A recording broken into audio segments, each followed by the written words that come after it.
Dunque, riprendiamo. Nous reprenons les travaux de cette deuxième table ronde. Dans la première partie, de la première table ronde, nous nous sommes penchés sur les aspects généraux et macro. Maintenant, nous allons entrer dans le vif et dans le concret en créant une interaction entre les entreprises ici représentées, en leur posant la question de savoir la manière dont leurs stratégies sont déployées pour l'innovation. Et nous essayons aussi de faire dialoguer nos participants et d'aller dans le vif, dans le concret.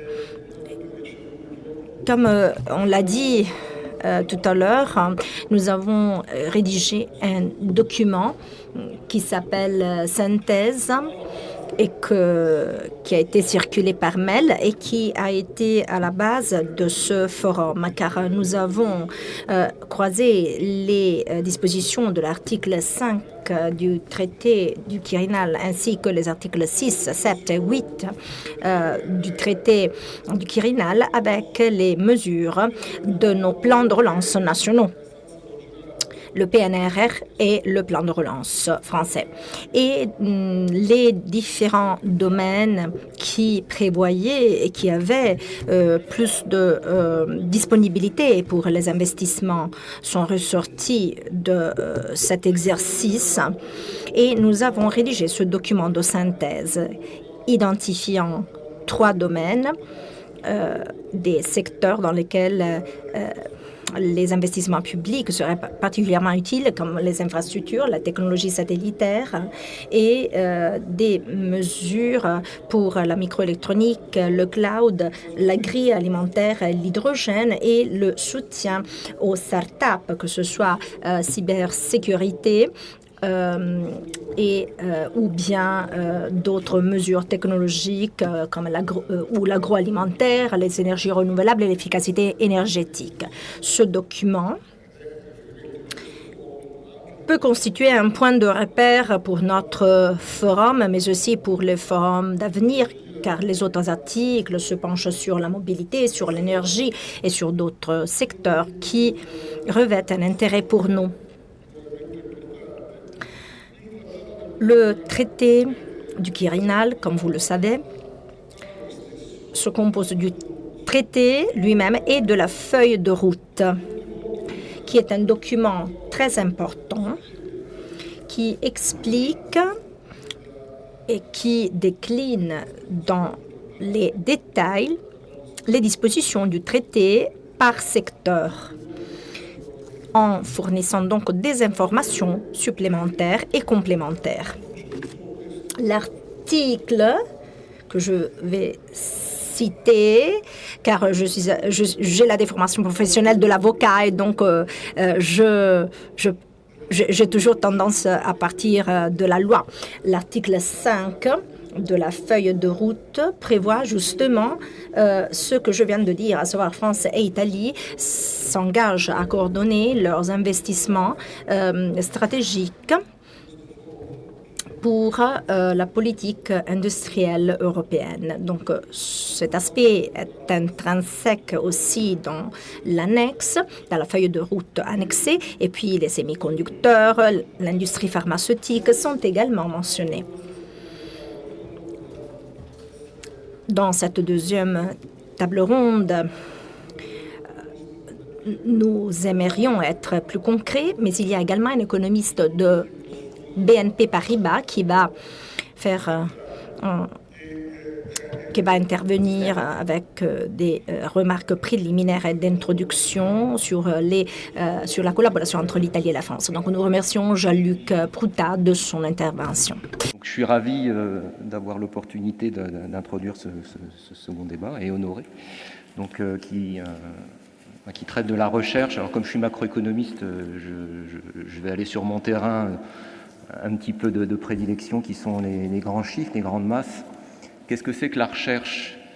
La recherche et le développement, en général, on associe les deux. Donc c'est un effort d'investissement bien particulier. C'est d'ailleurs essentiellement de l'investissement dans de la matière grise. Ce ne sont pas des bâtiments industriels ou commerciaux, ce ne sont pas ce ne sont pas des machines, c'est vraiment de l'investissement dans de l'humain. Et en Europe, ça représente annuellement à peu près 300 milliards d'euros, ce type d'investissement. Donc, ce qui est évidemment très important, mais finalement qui est dans la moyenne de l'OCDE. L'Union européenne consacre à peu près un peu plus de 2% de son PIB à la recherche et à l'investissement. Et à titre d'exemple, aux États-Unis, c'est 2 fois plus. Les États-Unis, chaque année, mettent à peu près 600 milliards d'euros dans leur recherche. Donc ils ont un effort sur ce plan-là qui est supérieur au nôtre. Mais peut-être qu'on va rattraper. C'est un petit peu tout l'enjeu et le thème de notre réunion d'aujourd'hui. Qu'est-ce qu'on peut dire de la France et de l'Italie? La France est exactement dans la moyenne européenne. La France consacre chaque année un peu plus de 2% de son PIB, 55 milliards d'euros, à la recherche et au développement. Et l'Italie, c'est vrai, pendant longtemps, a accusé un retard en la matière, en termes de recherche. C'est moins que la moyenne européenne, c'est plutôt dans le troisième quartile. Ça représente 1,5% du PIB, mais il est à noter que la dynamique italienne est bonne. Autant on a un effort de recherche qui est à peu près constant en France, depuis des années, au-dessus de 2% du PIB, autant la trajectoire italienne est ascendante dans ce domaine. Et il n'est pas impossible qu'avec, et voire même probable, qu'avec l'argent des plans de relance, qui notamment est tout à fait considérable en Italie, on l'a dit ce matin, mais c'est important d'insister là-dessus, c'est le pays d'Europe qui, en proportion de la taille de son économie, de PIB, engage le plan de relance le plus massif en Europe de très loin. Ça dépasse 200 milliards d'euros, c'est tout à fait considérable. Qu'est-ce qu'on peut dire aussi un petit peu qualitativement de la recherche en France et en Italie, si on essayait de distinguer les deux? La France, c'est à peu près à 50% l'effort consacré à la fois sur les services et à la fois sur l'industrie. Et notamment, ce matin, monsieur le député européen évoquait la French Tech. Eh bien, c'est vrai qu'on a un effort de recherche et de développement qui est tout à fait considérable dans ce créneau-là, dans l'investissement numérique, qui sont des services en fait numériques proposés aux entreprises. L'Italie investit plus dans son industrie. Une part importante encore de la recherche et du développement en Italie est consacrée à l'industrie, d'abord parce que le réseau des PME est très dense, on sait que c'est une force de l'Italie, la base industrielle de l'Italie est plus forte par rapport à la France comparée au PIB. Le poids de l'industrie manufacturière en France a plutôt régressé, et d'ailleurs il est très fortement aujourd'hui question en France de le faire à nouveau progresser ce poids, donc de faire reprogresser l'industrie en part de PIB, mais là l'Italie effectivement reste un petit peu devant. Que dire encore? Si on se compare aux États-Unis, la recherche et le développement, vous avez beaucoup d'interventions publiques. Et notamment de plus en plus d'interventions européennes, et notamment d'apports aux entreprises sous forme de subventions ou de prêts ou de cofinancement, de partenariats publics-privés. Vous avez à peu près 40% de l'effort de recherche des entreprises qui est couvert en fait par des fonds d'origine publique. Aux États-Unis, on n'a pas du tout ça. Le poids du secteur public dans l'investissement dans la recherche et le développement aux États-Unis est plus faible, et les ressources sont vraiment en fait davantage levées sur les marchés de capitaux privés et générées par les entreprises elles-mêmes. Donc voilà un petit peu pour le panorama global. Ce que je tiens à dire, c'est que ces chiffres datent de 2019, donc ils sont un peu datés. On n'a pas pris 2020 parce que 2020 était une année perturbée par la Covid, donc ça ne donne pas une très très bonne photographie. 2019, c'est la dernière année qu'on peut comparer internationalement, mais c'était peut-être aussi un peu le monde d'avant. On voit bien que ce qui est en train de se passer, avec la signature du traité du Quirinal et les investissements quand même tout à fait nouveaux par leur ampleur qui sont mises notamment dans la recherche, c'est 35% quand même de l'enveloppe des plans de relance, vont faire progresser cette part. Il y a un obstacle tout de même. Monsieur le ministre, vous disiez tout à l'heure qu'il s'agissait de réduire l'incertitude. Il n'y a pas plus vecteur d'incertitude qu'une inflation élevée. Et notamment une inflation élevée, c'est volatile. C'est très compliqué de projeter des cash flows. Quand vous avez une inflation à 8%, vous ne savez pas ce qu'elle va être demain, vous avez des anticipations sur les taux qui sont elles-mêmes volatiles. Donc c'est compliqué dans un univers inflationniste finalement d'engendrer, de générer des plans d'investissement. Donc la priorité du moment, c'est de réduire l'inflation, et je crois que les banques centrales s'y emploient. Nous sommes dans une phase de resserrement monétaire, alors ce n'est pas forcément quelque chose de très agréable, mais c'est quelque chose en fait de nécessaire pour calmer les anticipations d'inflation et les faire revenir, je dirais, dans l'étiage des 2%, qui est celui des banques centrales. Et à plus long terme, probablement, c'est un effort d'investissement pour sortir du carbone, puisque nous vivons un choc énergétique majeur. Je rappelle quand même que le mix énergétique européen, c'est plus de 60% de carbone, c'est pratiquement 80% en Allemagne. Et pour éviter qu'à l'avenir, on ait à faire face à des chocs inflationnistes de type énergétique, le meilleur moyen, c'est de transiter vers des énergies alternatives. Il y a 35% de l'enveloppe des plans de relance qui sont consacrés à ça. C'est pour du long terme, on peut peut-être espérer que ce long terme ne soit pas trop long. Voilà, je vous remercie et je vous laisse la parole. Merci. Volevo fare la domanda adesso, cioè passare. Merci. Maintenant, je passe la parole à Monsieur Nicolas qui, l'année dernière, nous a fait l'honneur de participer à notre forum. L'année dernière aussi, nous avons parlé des épicéis, tant dans le cadre du traité du Quirinal que dans nos plans de relance. Donc, ces projets importants d'intérêt européen commun, les PIEC, personne n'en parlait l'année dernière. Il s'agit de programmes communautaires très importants qui constitue une exception, une dérogation aux subventions d'État pour développer la recherche. Et donc, on souhaite poursuivre sur ce discours et nous aimerions comprendre quelle est votre stratégie sur tout cela. Notre stratégie concerne la recherche, le développement et l'innovation. Donc, quel est le point de vue de ST Microelectronics Italia? Merci. L'année dernière, on s'était réunis, on avait parlé du rôle public en tant que moteur pour pousser sur la recherche et sur le développement. Et je dois dire que les PIEC, les projets importants d'intérêt européen commun, ont été un instrument majeur car la microélectronique, pour la première fois, a joué un rôle pionnier et ST Microelectronics en Italie et en France en parallèle a été la première entreprise qui a pu bénéficier de ces PIEC en mobilisant des investissements à hauteur de milliards d'euros, tant en Italie qu'en France. Ces PIEC s'ajoutent à plusieurs autres instruments européens de subventions d'État comme Horizon 2020 et d'autres instruments émanant du ministère du Développement économique et de la recherche. Et cela a été important car la recherche a été poussée jusqu'à la première application industrielle permettant aux entreprises privées de sortir de leurs difficultés de soutenir cet effort. Cela a été essentiel pour permettre à l'Europe, qui vit un décalage en matière d'innovation par rapport aux concurrents américains et asiatiques, puisse donner un élan à ces nouveaux projets et à ces nouveaux produits. Pour vous donner une idée, nous en sommes plus ou moins à mi-chemin dans le cadre du PIEC de ST Microelectronics.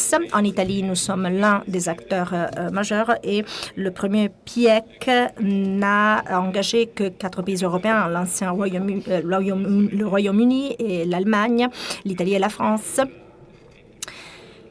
Et ce projet est important car l'Europe a un déficit en matière de recherche et développement. La part consacrée à la recherche et au développement s'élève à 2,3%. Et l'Italie, vous l'avez dit, se compose de petites et moyennes entreprises. Et donc, nous consacrons 1,3% de notre PIB à la recherche et au développement, alors que l'Allemagne investit en technologie beaucoup plus que l'Italie, à hauteur de 3%. Et la France aussi dépasse l'Italie. Donc, avoir des sociétés qui, comme ST Microelectronics, investissent en Italie et en France environ 40% de leur chiffre d'affaires faire à hauteur de 15% du chiffre d'affaires du groupe est essentielle, fondamentale.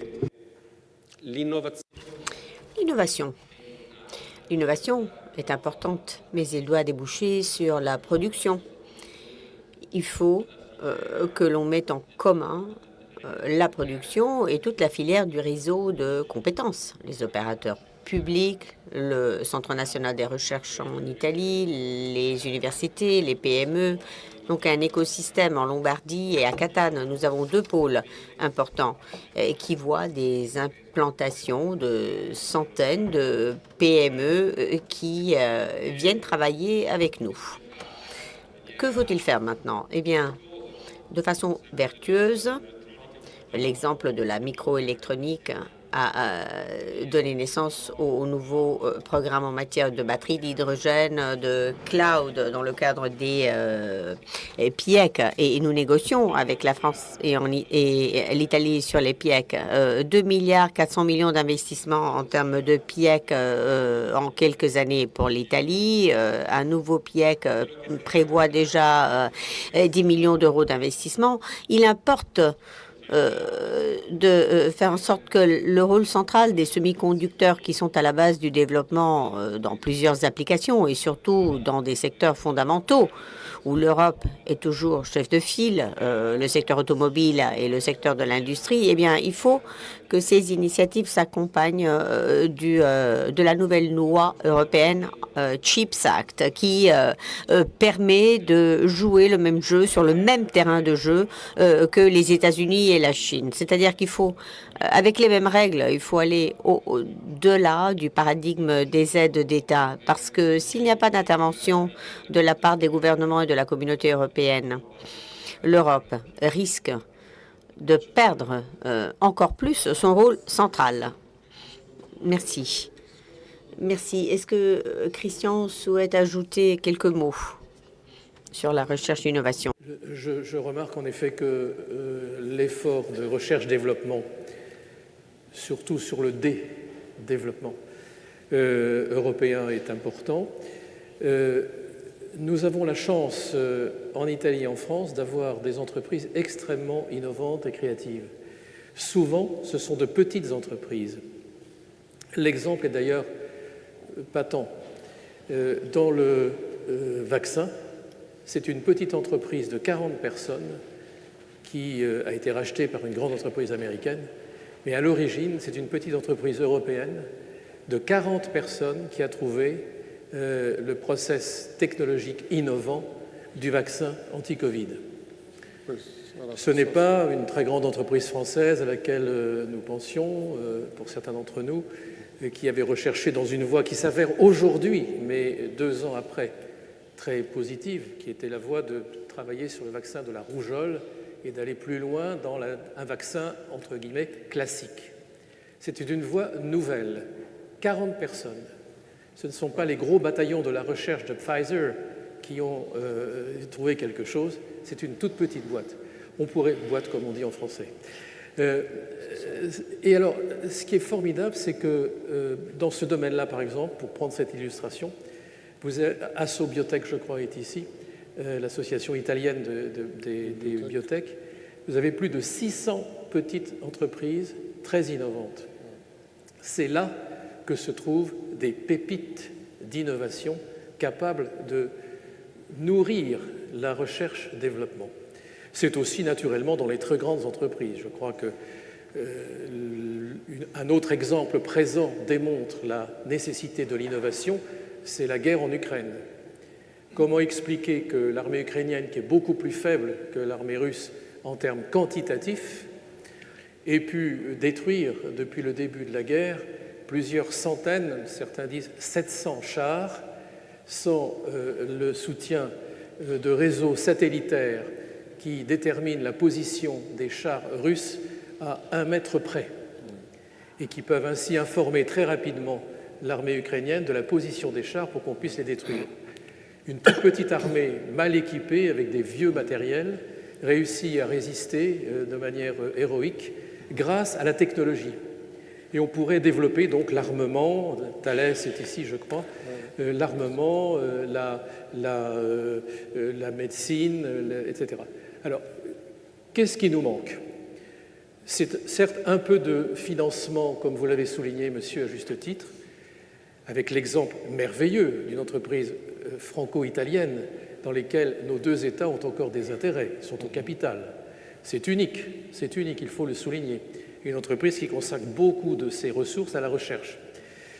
Mais c'est aussi ce que nous devons trouver en recherchant du côté anglo-saxon en Nord-Amérique. Pas uniquement États-Unis, mais Canada, par exemple. C'est une liaison intime entre les entreprises grandes et petites, les laboratoires de recherche publics ou privés, pour la santé, les hôpitaux, et d'autres institutions du même type. C'est-à-dire c'est une culture, vous avez parlé d'écosystème, l'innovation est une culture de l'innovation et de la recherche et du développement. Et puis, c'est, et je termine sur ce point, la capacité de trouver des financements. Et là, c'est la difficulté. 1, il faut créer l'écosystème culturel. 2, il faut que notre financement, qui est excellentissime pour le early stage en France, avec le crédit impôt recherche, 93% des petites entreprises, toutes petites entreprises innovantes, bénéficient du crédit impôt recherche. 93% des entreprises françaises. Avec la jeune entreprise innovante, exonération de charges sociales, exonération de charges fiscales. Et au-delà même des équipes de chercheurs, y compris les équipes administratives d'une entreprise, bénéficient de réductions de charges sociales et de charges fiscales quand la société tout entière investit dans l'innovation. Et donc, le early stage est très bien couvert en France, c'est même le meilleur système, on peut le dire sans orgueil, mondial, pour une fois. Mais après, le financement de deuxième niveau, de troisième niveau est très insuffisant. Et qu'est-ce qui se passe en Italie et en France? Notre obsession, c'est d'aller tout de suite sur le marché américain, trouver des financements, parce que les investisseurs américains, je pense au Nasdaq, les investisseurs américains font confiance dans le temps à la recherche et au développement. C'est-à-dire qu'ils acceptent qu'il n'y ait pas un rendement immédiat du capital investi, ils acceptent un rendement et un return, une plus-value beaucoup plus tardive sur leur mise initiale. Ça, nous ne savons pas faire. En France, l'investisseur français, que je suis aussi, il aime bien gagner moins pourvu que ça soit garanti. Il faut vouloir, pour que notre industrie se développe, notamment dans le digital, dans tous les secteurs que vous avez cités il y a un instant, il faut vouloir gagner beaucoup plus à terme avec plus de risques. Et la culture de prendre des risques raisonnés et solides, mais de prendre des risques, est indispensable au développement de l'innovation. Et ça nous manque. Et donc, il faut qu'on donne confiance à l'investisseur. Et comme monsieur l'économiste le rappelait tout à l'heure, il n'y a pas de confiance possible quand l'inflation est grande. Donc, il faut réduire l'inflation. Il faut revenir à un niveau de gestion de la dette publique compatible avec une confiance des investisseurs et des épargnants. Et il faut financer sainement nos investissements. Merci Christian pour cette intervention. C'est très important de faire le point sur cet aspect-là. On en parlera tout à l'heure avec le représentant de BNP Paribas. Mais avant, je voulais passer la parole donc à Giovanni Brianza, administrateur. À Giovanni Brianza, administrateur délégué d'Edison Next, parce que là, il est question de transition numérique, mais on parle également de transition énergétique qui est tout aussi importante. Et elle l'est d'autant plus que le traité du Quirinal et le plan national de relance la prévoient. Alors, j'aimerais poser une question sur les activités d'Edison, recherche et développement en matière d'hydrogène. Quels sont les projets en cours qui impliquent aussi d'autres entreprises qui sont présentes ici aujourd'hui? Bon, merci.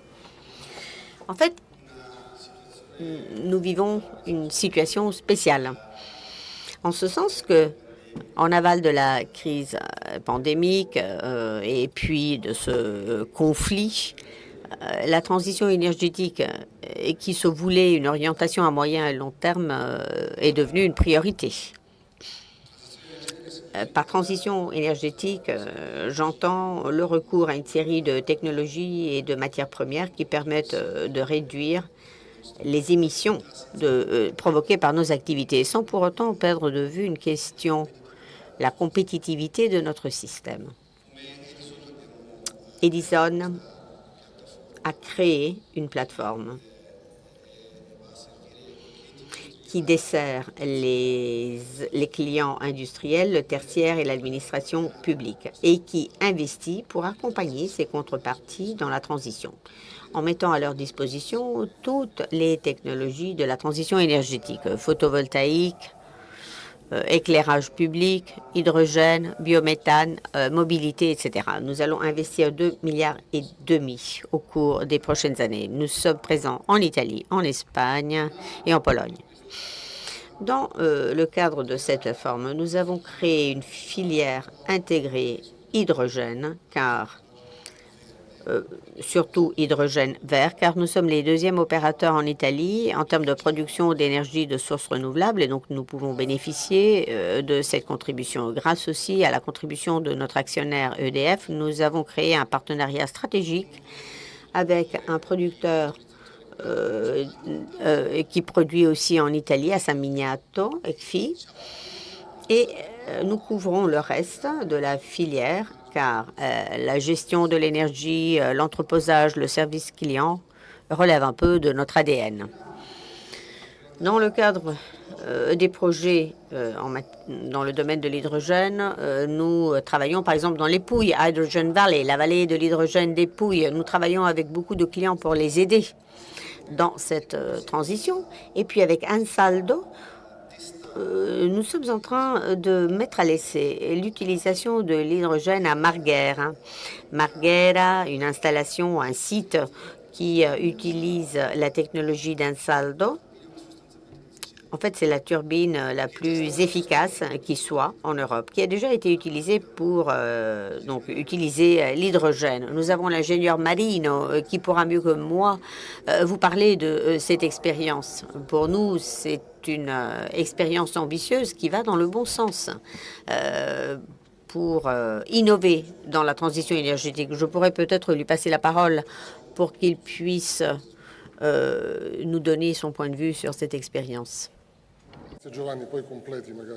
Merci Giovanni, puis après tu pourras intégrer. Oui, je me déplace pour que tout le monde me voit. Merci Giovanni. Bon.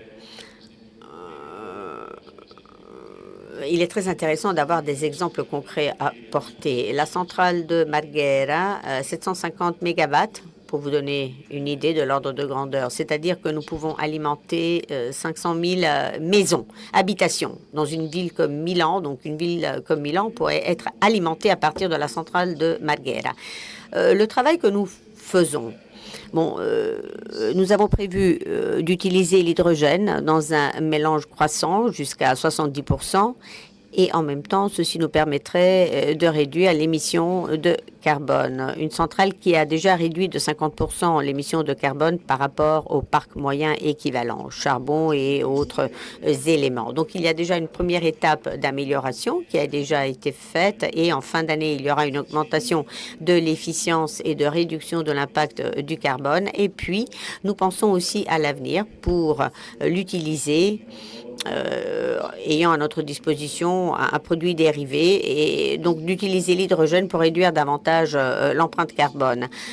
Un commentaire très rapide avant de repasser la parole aux autres intervenants. Du point de vue du système, je pense qu'il y a deux fils rouges dans cette activité. Tout d'abord, la possibilité de bénéficier de compétences très élevées dans une entreprise telle que Ansaldo, EDF. Lorsqu'on parle d'énergie renouvelable, les compétences sont moins élevées. Il est relativement facile d'avoir une installation photovoltaïque si la technologie n'est pas très poussée. Avec nos clients, nous tournons nos regards vers l'avenir en pensant dans 10 ans à ce que sera sera la réalité technologique dans 10 ans, sans nous arrêter sur les résultats obtenus jusqu'à présent. Deuxième considération, la nécessité de créer un système, un écosystème.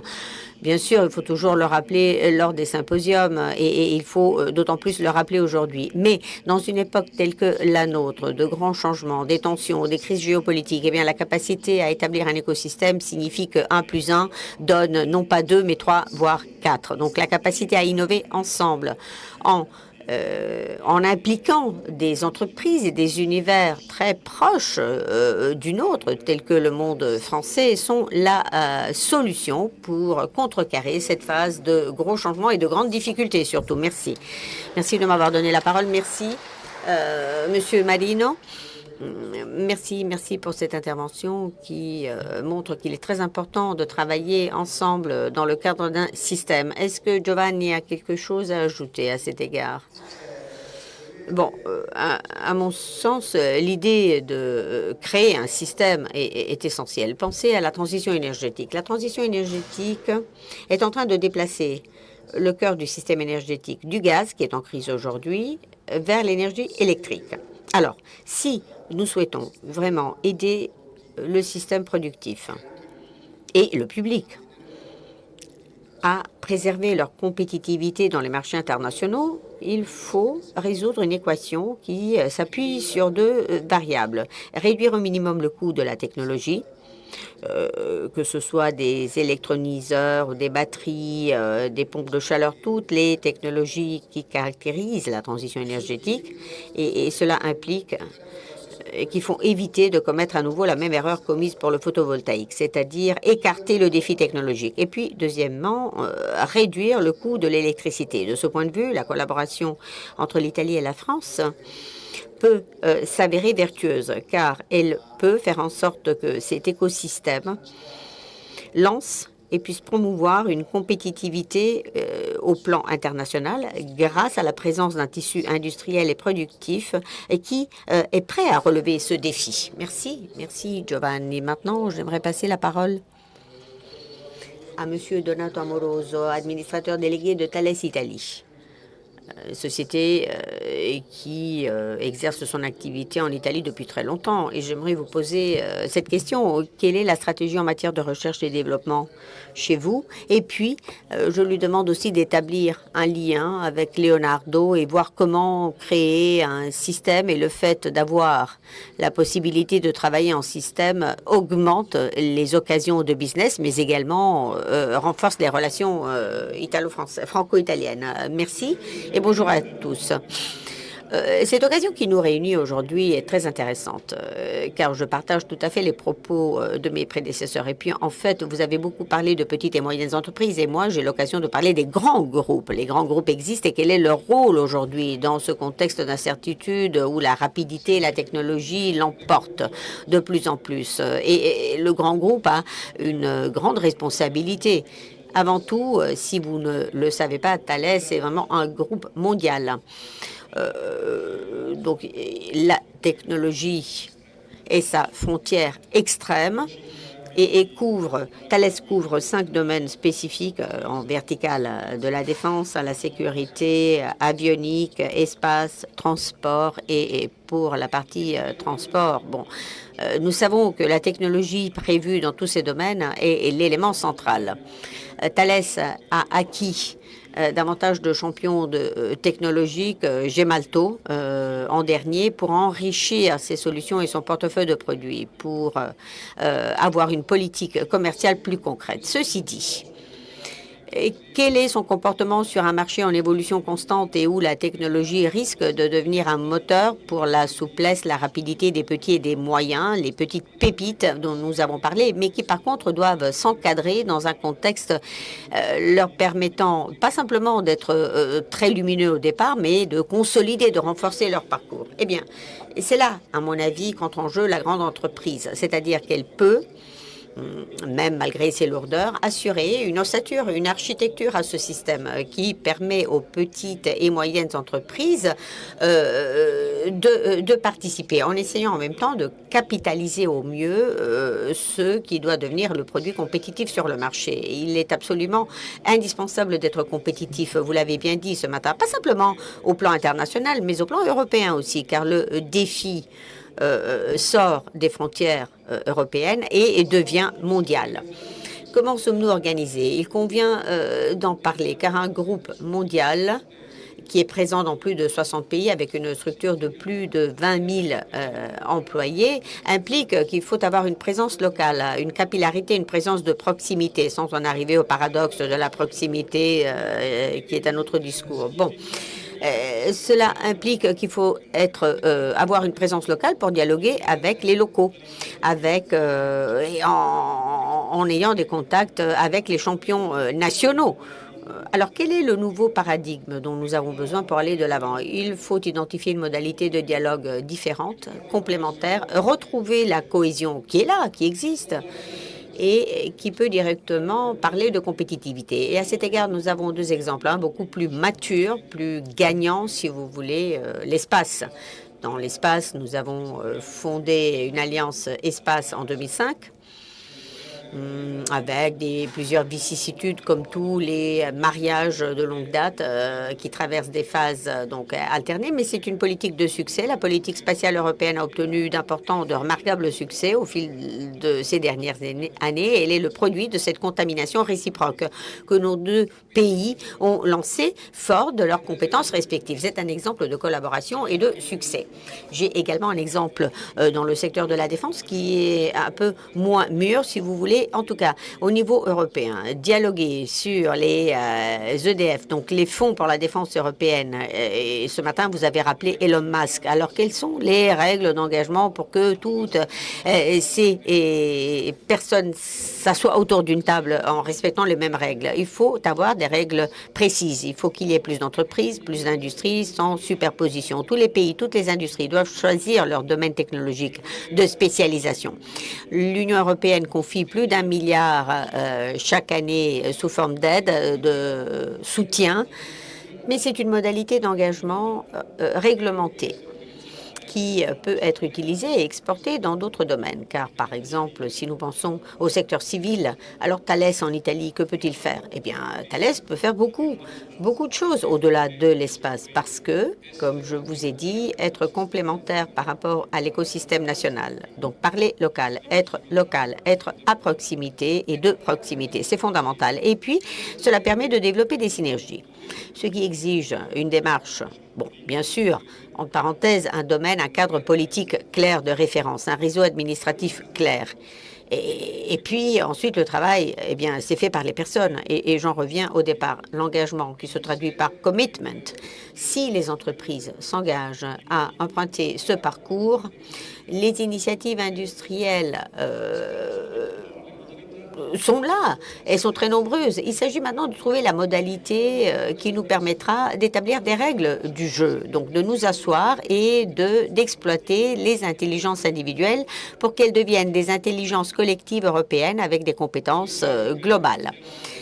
Je termine en disant qu'avec Leonardo, nous avons réentamé un parcours de dialogue. Nous nous sommes dit nous sommes pratiquement superposables, nous avons la même mission. Cependant, il y a des compétences spécifiques que chacun d'entre nous peut porter. Et nous devons essayer à partir de là de bâtir la complémentarité. Car après l'exemple de l'espace, nous pourrions avoir bien d'autres exemples, pas simplement avec Leonardo, car il y a énormément de champions nationaux. Nous avons des collaborations avec Atos en partie, nous avons des collaborations ouvertes. C'est-à-dire que nous sommes légèrement plus inclusifs, si vous voulez, parce qu'il le faut. Et à cet égard, il faut trouver un dialogue plus concret, basé sur des actions concrètes. C'est la clé de voûte, c'est la solution. Et là, nous avons un exemple, car en fait, tu as parlé d'un exemple avec un concurrent, avec qui, par contre, vous avez identifié des complémentarités. J'invite M. Salvato, Leonardo, et donc Strategy Business Innovation du groupe Leonardo. Je l'invite à nous dire quelques mots Merci. Les interprètes n'entendent rien. Il faut approcher le micro de la bouche de monsieur. Bon, Leonardo est un exemple de l'intégration ou de la volonté d'intégration. Merci de l'avoir signalé. Merci. Voilà, parfait, merci. Alors, Leonardo est un exemple d'intégration et de volonté de consolidation du secteur de l'espace et de la défense en Europe. Nous avons d'ailleurs plusieurs partenariats avec des entreprises françaises, ATR à 50% avec Airbus, Thales Alenia Space, qui vient d'être évoqué. J'ai eu le privilège de la fonder en 2005 avec Telespazio et Thales Alenia Space, et puis NVIDIA, une alliance à 3 avec les Anglais, les Français et les Italiens, un modèle de gouvernance très très important qui souvent est pris comme un exemple. Et enfin, nous, l'année dernière, nous venons d'accueillir 25,1% de Henson, donc une société de l'électronique de la défense allemande. Donc il y a vraiment une volonté très très poussée de la part de l'industrie italienne, du moins, de se consolider, de consolider son positionnement au plan européen. Ce que nous avons fait ne suffit pas, bien sûr.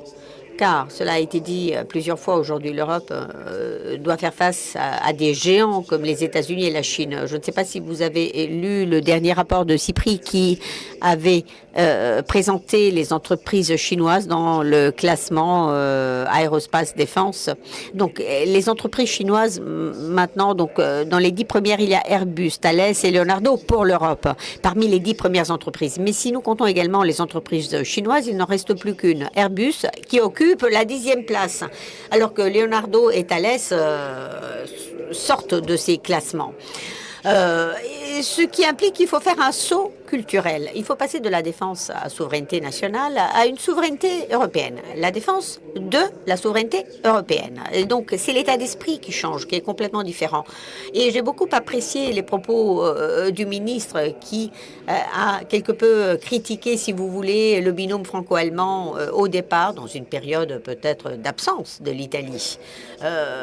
Il est impossible de n'avoir que 2 nations qui guident l'intégration européenne. Et donc, il faut accomplir ce saut culturel. Mais cela a également provoqué des conséquences qu'il faut maintenant essayer de prendre en compte. D'abord, l'échec de l'alliance entre Fincantieri et les chantiers de l'Atlantique, et c'est vraiment un grand dommage. Et là, il faut vraiment travailler à tous les niveaux, pas simplement l'industrie, mais c'est toute la chaîne décisionnelle qui doit s'impliquer. Et puis, les grands programmes européens, les programmes européens d'envergure.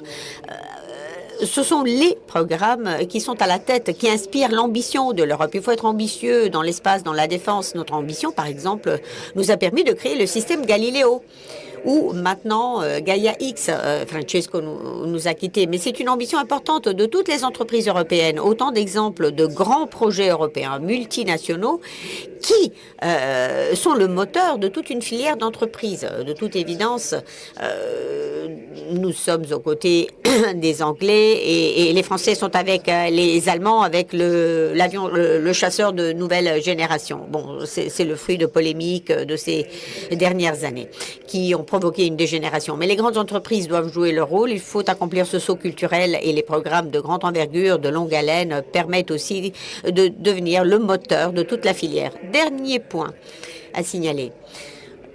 Aujourd'hui, nous parlons d'innovation traditionnelle. En tant que grande entreprise, nous devons nous doter de souplesse, d'agilité et de créativité, qui peut venir aussi de l'univers des startups, des scale-up ou des PME. Avec Leonardo, nous avons fait un investissement avec notre partenaire que je salue, qui est représenté par Roberto Benifico. Nous avons lancé un premier accélérateur de start-up en Italie.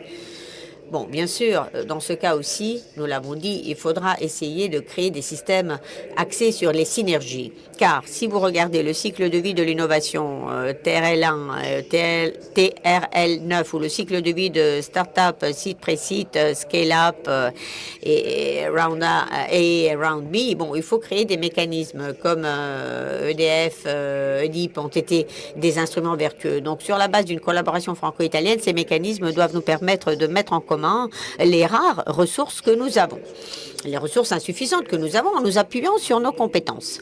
Nous avons parmi les meilleures universités, les meilleurs centres de recherche, peut-être les meilleurs ingénieurs, les meilleures ressources. Et donc, nous avons énormément d'atouts qui nous permettent de capitaliser. Les meilleurs ingénieurs italiens et français, de toute évidence, bien sûr. Maintenant, je passe la parole à Rosaria Taddeo, présidente de Nouveau et professeure à Oxford, avec une compétence en matière de technologie numérique. Donc, nous parlons de champions franco-italiens, mais il importe aussi de savoir ce qui se passe en termes de protection des données.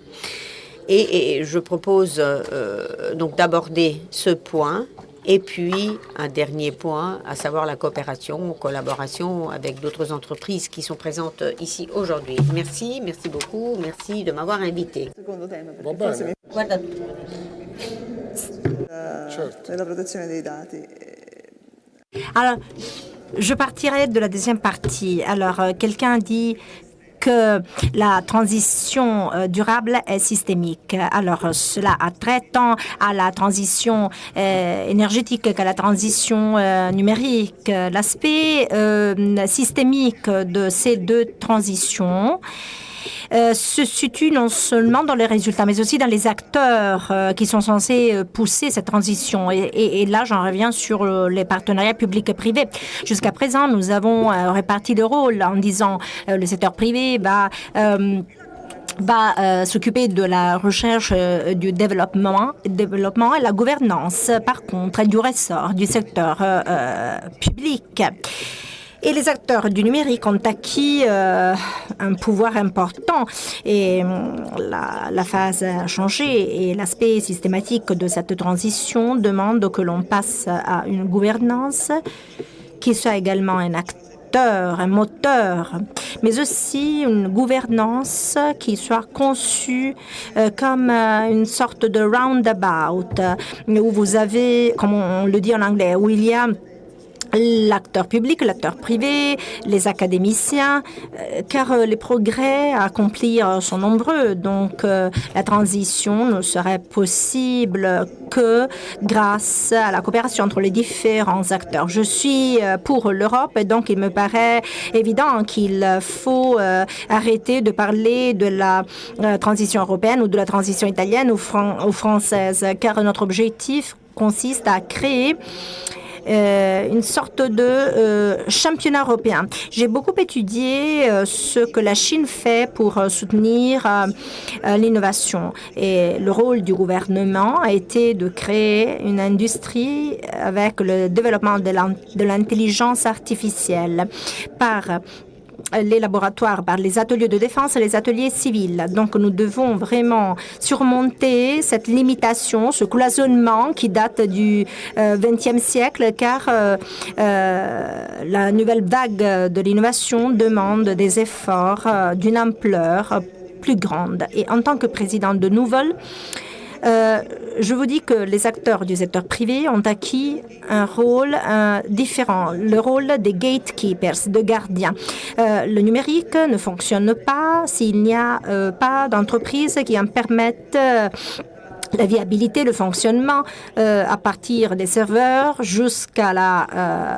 jusqu'au courriel sur nos téléphones portables. Donc, nous devons produire l'infrastructure et nous avons une responsabilité civile qui n'est pas seulement la responsabilité sociale d'entreprise, mais c'est justement le besoin de nous situer dans les communautés locales pour favoriser l'adoption de cette technologie pour vraiment façonner la société du futur. Je prends un exemple assez évident. Nous avons compris que pour les objectifs de développement durable, le numérique et l'intelligence artificielle peuvent être deux moteurs d'accélération très puissants. Nous avons étudié la distribution de l'intelligence artificielle dans le monde entier pour les pour les objectifs de développement durable, les ODD, et la carte est dramatique. Il y en a beaucoup en Chine, aux États-Unis. Par contre, dans les pays où les ODD sont essentiels, il n'y a pas de technologie numérique soutenant les ODD. Donc, il il est à nous, aux entreprises du secteur privé, en coopération avec le secteur public, de trouver les bons moteurs. Notre entreprise a acquis dans ses statuts le rôle de contributeur du bien-être social et notre effort consiste à soutenir cet effort au quotidien dans notre entreprise à l'extérieur. Je suis philosophe, donc je pourrais vraiment parler pendant 2 heures. Si vous ne m'arrêtez pas ou si vous ne m'enlevez pas le micro, je suis un peu microphage puisque je suis napolitaine aussi. Alors, nous avons observé aussi les aspects moraux, je le dis en tant que présidente de Nouvelle. Et nous avons aussi observé la réglementation comme étant une négation, à savoir ce que l'on ne peut faire. C'est une vision tout à fait erronée, car nous avons un potentiel énorme de transformation qui nous permet de comprendre et d'améliorer des défis très complexes. La crise de l'environnement, le traitement des tumeurs, etc., le traitement de maladies comme l'Alzheimer et d'autres syndromes, etc.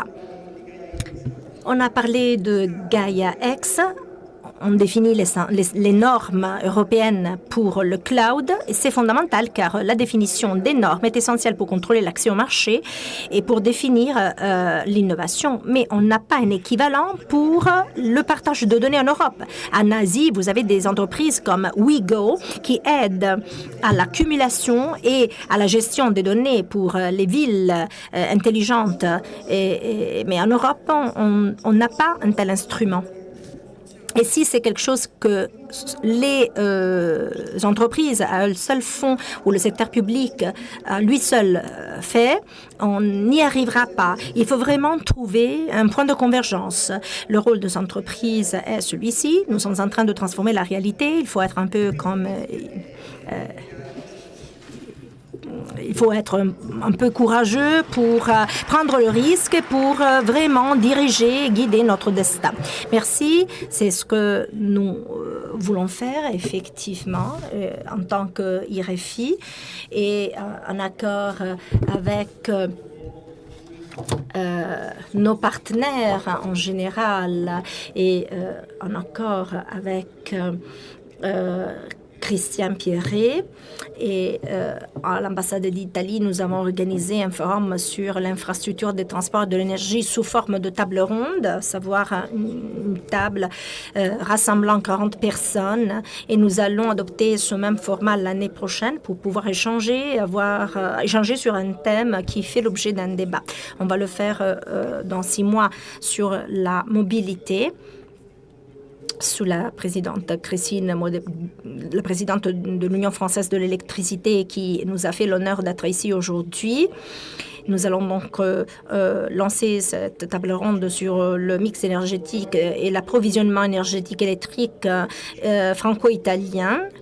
Donc, il y a plusieurs sujets spécifiques pour aller dans la direction que vous avez signalée, car il faut vraiment surmonter les préjugés, la méfiance. Il faut, par contre, avoir confiance. Et comme notre représentant de Thales l'a dit, il faut vraiment faire comme Ulysse, comme vous l'avez dit aussi, madame. Et donc, merci de vos propos. Je passe la parole à Monsieur Di Franco, vice-président de Atos, qui coopère essentiellement avec toutes les entreprises qui ont parlé jusqu'à présent par le biais de leurs représentants. Oui, je voudrais vous donner mon témoignage. Le micro est un peu trop faible. Voilà. Alors, le témoignage positif, c'est mon témoignage constructif.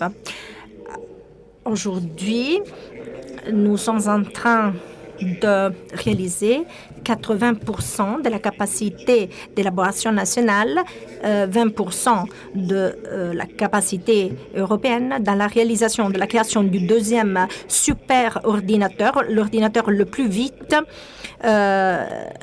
au monde, en Europe au moins.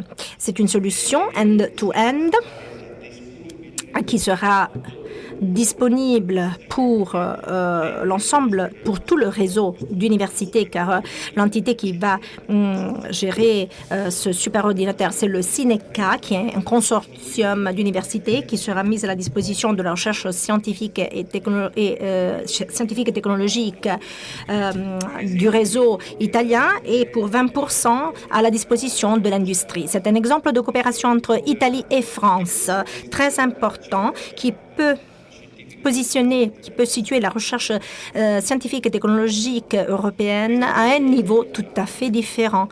Et ça, c'est l'aspect positif. Je peux peut-être vous décrire l'ombre, donc l'aspect un peu plus négatif. Tout cela a eu lieu dans le cadre d'une compétition entre entreprises. Nous avons gagné et nous en sommes fiers, mais l'aspect négatif, c'est que la compétition était tout à fait ouverte à des opérateurs chinois et américains. Cela veut dire que si on n'avait pas soumis notre offre, aujourd'hui, ce système aurait été réalisé par une entreprise chinoise, l'entreprise qui s'est placée deuxième. Et tout cela parce qu'il y avait une ouverture totale du marché. Et je me pose la question de savoir, excusez-moi d'être trop direct, si en Chine ou aux États-Unis, on n'aurait pu jamais imaginer qu'au cœur de leur que le cœur de leur recherche scientifique et technologique puisse être donné en adjudication à une entreprise européenne. Je crois que non. Alors, c'est une réflexion importante qu'il faut garder présente à l'esprit, qui a été peut-être mentionnée aussi par les interlocuteurs qui m'ont précédé, à savoir, il faut réfléchir à la manière dont les institutions, les règles, les réglementations doivent s'appliquer, car la vision la plus haute, donc les traités, tout cela, ça va très bien, mais le business, les affaires se jouent sur les appels d'offres, les compétitions, les contrats, et si tout cela ne passe par un contrôle des règles du jeu, peuvent donner lieu à des distorsions, à des perturbations des règles du jeu. Aux États-Unis, 80% des valeurs des entreprises capitalisées est technologique, alors qu'en Europe, cette valeur s'élève à 4%. Donc, si ce phénomène n'est pas dirigé de manière correcte, en touchant ce que le maire a rappelé être la souveraineté technologique européenne par une expression qui nous donne très bien l'idée de ce concept, alors à mon avis, la bataille sera vraiment très, très difficile à combattre. Merci, Giuseppe, merci bien.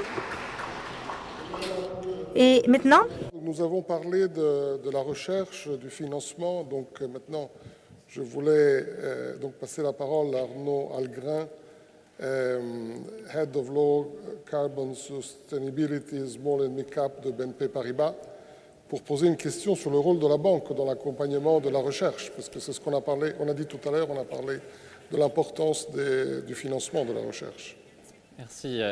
Merci Fabrice. Je serais très heureux d'être là avec vous dans ce cadre unique. Et désolé de ne pas pouvoir m'exprimer en italien. Mais c'est vrai, quel rôle de la banque? Parce que la banque n'est pas connue pour ses investissements en R&D habituellement. Et donc j'irais pour deux raisons.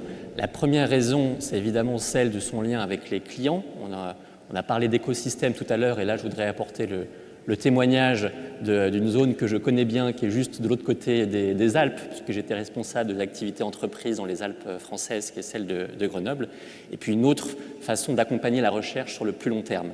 Sur le premier sujet avec les clients, je pense que, alors, on parlait de créer des binômes, et sans parler de mariage, mais c'est vraiment les valeurs de confiance et de fidélité qui font qu'un écosystème peut bien fonctionner, comme j'ai pu le voir sur cet petit environnement qui est celui de Grenoble, où finalement c'est de là qu'est parti, il y a maintenant 20 ans, l'accompagnement de l'innovation chez BNP Paribas et qui a porté ses fruits dans l'ensemble des banques et dans le groupe.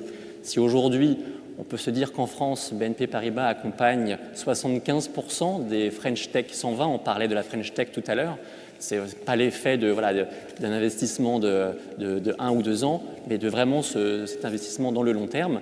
et qui est parti d'un jour, voilà, un chargé d'affaires, un banquier de petites entreprises qui recevait un certain nombre de bilans avec des pertes annoncées sur ces bilans et qui s'est quand même intéressé à ces entreprises qui étaient issues de la recherche pour beaucoup, avec des centres de recherche comme le CEA à Grenoble, le Centre pour l'énergie atomique, qui est un des premiers déposants de brevets en France et qui avait historiquement cette capacité à extraire de la recherche en start-up dans un environnement qui était non seulement la recherche et les start-up, mais avec une présence évidemment de grandes entreprises, ST Microelectronics en étant un bon exemple, que ce soit également Schneider Electric, que ce soit HP, que ce soit Air Liquide, un environnement à la fois de recherche académique, de grands groupes, de start-up, et c'est là où les banquiers pouvaient avancer dans cet environnement d'écosystème et de confiance, qui font que, 10 ans après, un réseau entier a pu être créé en France sur la base de l'accompagnement de ces entreprises,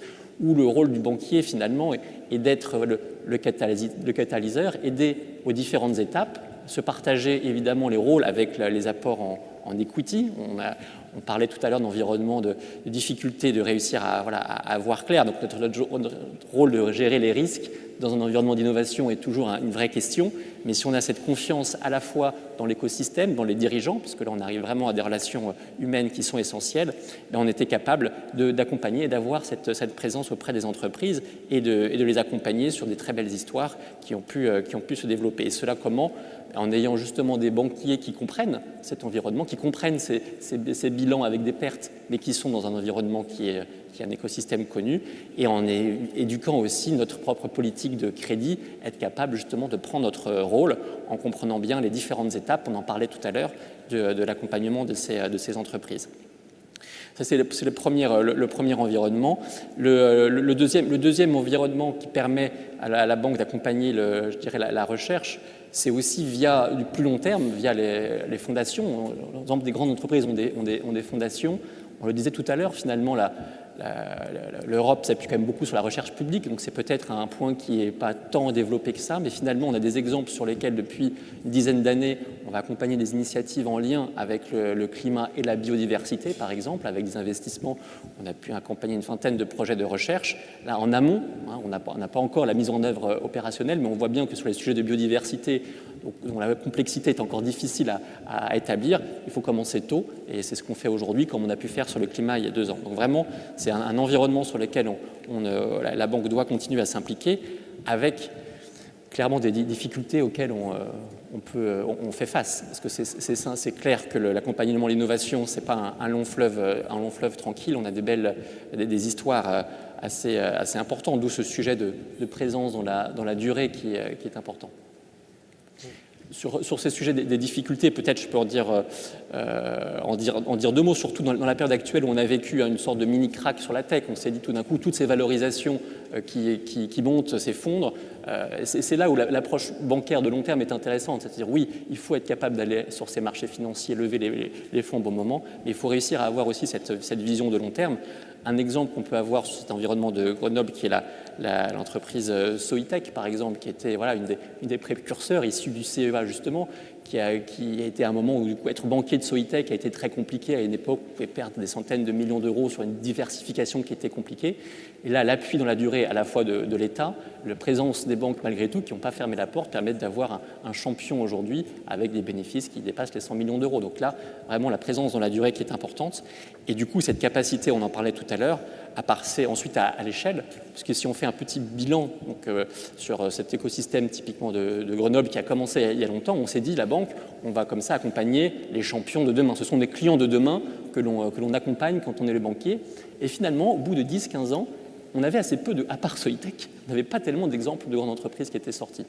On avait des exemples d'entreprises qui ont pu être rachetées. On avait l'exemple par exemple d'Hexagon qui a été pu racheter par ST Microelectronics.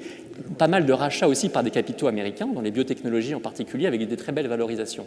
Donc la question du passage ensuite à l'échelle, à ces scale-up qui est en train de se jouer maintenant, est essentielle pour que cette recherche reste bien chez nous, reste bien dans les entreprises qui grandissent.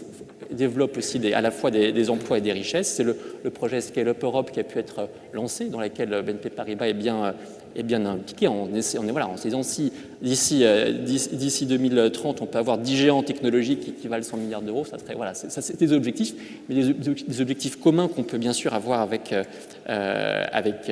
l'Italie sur des projets assez précis. Et je pense que justement, comme témoignage pour compléter sur ce mouvement qui est en train de basculer, en particulier en lien avec le potentiel et le besoin énorme qui est lié à la transition écologique. Donc je dirais, les besoins sont tels qu'il faut qu'on dépasse le sujet de se dire qui a le plus d'intérêt entre tel ou tel pays ou tel acteur, entre les startups ou autres.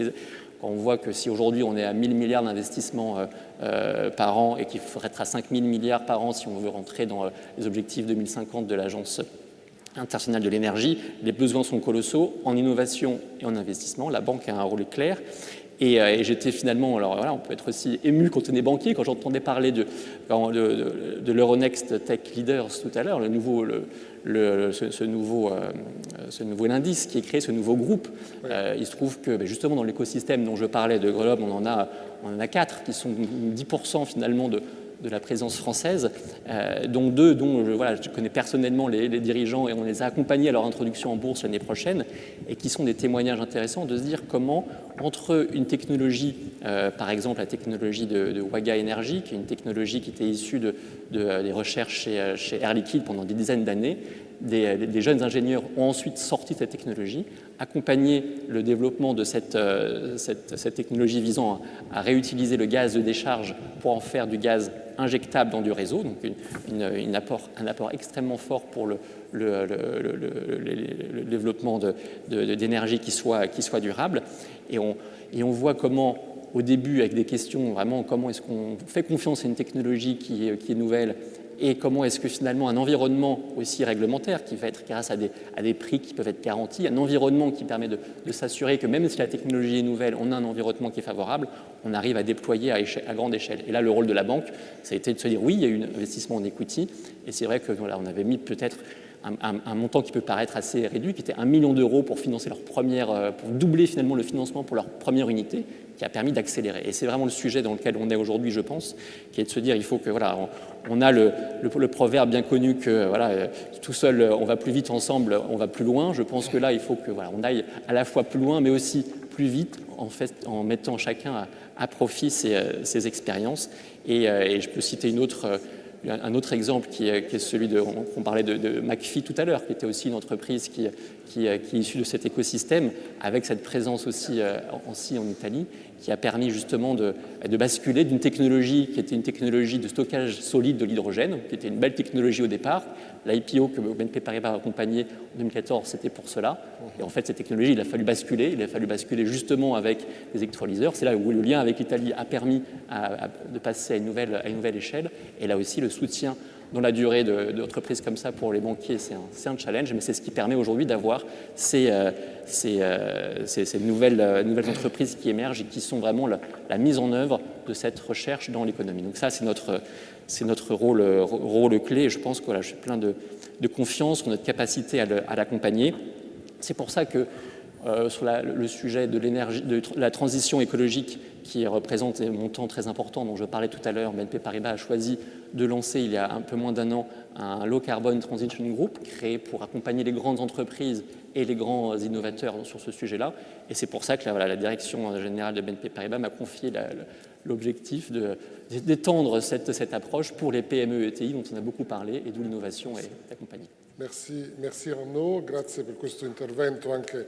Merci de votre intervention très ponctuelle sur l'apport de la banque et sur le soutien de la banque. Maintenant, nous avons un dernier intervenant d'une venture capital, d'une entreprise de capital de risque importante, Roberto Magnifico, président de Venture. auquel je donne la parole. J'invite Roberto, s'il veut bien dire quelques mots sur la partie Venture Capital. Merci à vous, IREFI, et je remercie IREFI et l'ambassade française d'avoir organisé ce forum, et je remercie toutes les entreprises qui ont parrainé cet événement. Alors, ce qui me vient à l'esprit, c'est une réflexion de M. Draghi lorsqu'il a parlé de deux éléphants qui se querellent, qui se battent, et c'est l'herbe aux pieds des éléphants qui souffre. Et ce que nous vivons, ce que nous avons vécu dans les 2 dernières années, surtout au début de cette année-ci, cet environnement de crise a fait émerger la fragilité de l'Union européenne, notamment de cette herbe au pied de l'Union européenne. Cette herbe se compose de plusieurs lamelles d'herbe, mais si on peut éviter de s'appuyer sur les ressources des uns ou des autres, ou, vous savez, d'être toujours à la traîne de pays comme les États-Unis, en subissant les conséquences de ce que nous vivons dans ces jours-ci, ce serait vraiment formidable. Je suis très heureux de pouvoir participer à cet événement. Dans le secteur de joint venture, nous aimons l'opportunité de pouvoir investir dans des talents italiens, français, européens. Mais ce qui nous manque, c'est la volonté de la part des gouvernements et de la part des investisseurs institutionnels pour faire converger plus de ressources dans les venture capital, dans le capital de risque de l'asset class, à savoir de la classe des actifs, pour faire émerger les nouveaux talents entrepreneuriaux qui font les champions du futur. Donc nous avons cette belle opportunité de coopérer ensemble, l'Italie et la France, tout comme avec les autres pays européens. Merci. Merci Roberto. Donc nous sommes près des conclusions. Nous sommes dans le délai. Je ne sais pas s'il y a quelqu'un qui veut bien prendre la parole pour donner un témoignage.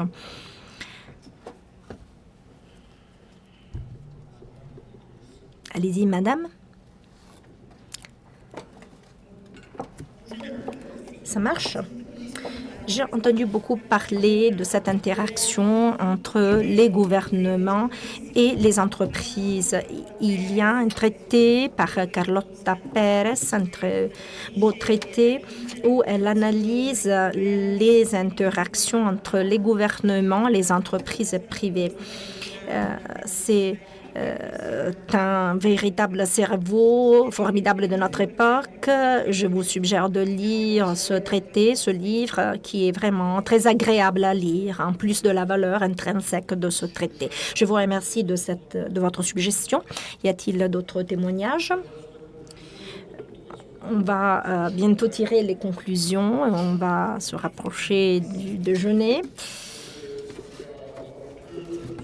On dit quelques mots de conclusion, si tu veux. D'abord, je voudrais te remercier, je pense au nom de toute la salle, Fabrizio, pour cette rencontre extrêmement positive. Et je pense que, si vous en êtes d'accord, on pourrait applaudir Fabrizio. Non, c'est vous qu'il faut applaudir. Et nous concluons sur une note optimiste, c'est-à-dire que, en tant que gens d'entreprise, à des titres divers, je suis moi-même quelqu'un qui est issu d'une entreprise et qui est actuellement à une activité d'entreprise, même si j'ai occupé des fonctions publiques que vous savez. L'optimisme raisonné est une façon de prendre la vie à bras-le-corps. Et ce qui ressort de toutes les interventions aujourd'hui, c'est une certaine confiance dans l'avenir et une certaine confiance dans nos capacités à dessiner l'avenir tel que les Européens le souhaitent. Et donc la deuxième partie de ma conclusion, c'était qu'il fallait faire partager ce qui a été dit ici, ce qui est pensé, et heureusement c'est une pensée italo-française d'une très grande force. Il faut le faire penser à nos peuples. Et cela n'ira pas sans appeler les peuples italiens et français à prendre conscience que les enjeux sont tellement importants que nous sommes collectivement appelés à faire des efforts. Le principal de ces efforts, c'est de financer l'investissement pour créer le futur de notre jeunesse dont nous avons parlé les uns et les autres. S'il n'y a pas une correction de trajectoire forte entre la consommation et l'effort d'investissement, l'avenir de l'Europe sera moins réjouissant que celui dont nous avons parlé. Alors je pense qu'on est tout à fait capable de faire cet effort, mais je pense aussi qu'il faut avoir le courage en politique, c'est une très grande qualité, il faut avoir le courage de dire à nos peuples clairement que ce qui nous attend pour être dans la compétition mondiale avec suffisamment de force pour gagner, c'est l'effort. Merci, grazie Christian. Merci Christian. Merci. Je souhaite remercier bien sûr Christian Perret qui est à nos côtés depuis des années. C'est un pilier d'IREFI. Et en dernier lieu, j'aimerais résumer deux ou trois choses qui ressortent de nos débats. La volonté de collaborer, de coopérer, d'utiliser l'innovation ouverte en tant qu'outil de collaboration supplémentaire. Il faut travailler en système et nous y parvenons. Le rôle d'ailleurs d'IREFI consiste à accompagner ce mouvement qui existe, qui est une réalité. Nous l'avons voulu car nous sommes tous des concurrents, vous êtes tous des concurrents, mais vous êtes tous assis ensemble. Il faut comprendre comment s'y prendre, quelle est la bonne solution, la bonne démarche entre la France et l'Italie, en allant au-delà des difficultés provoquées par tout ce dont nous avons parlé, les questions interculturelles. Et d'ailleurs, nous avons mené un exercice très intéressant aujourd'hui et nous souhaitons le poursuivre aussi dans plusieurs secteurs. Je tiens à vous remercier tous. Je remercie l'ambassade qui nous a accueillis dans ce palais grandiose. Je remercie les interprètes qui remercient à leur tour et je remercie toute l'équipe d'IREFI et vous tous et qui est ici aujourd'hui pour nous accompagner. Merci. Et maintenant, nous avons prévu un déjeuner qui nous attend dans la galerie Murano. Merci.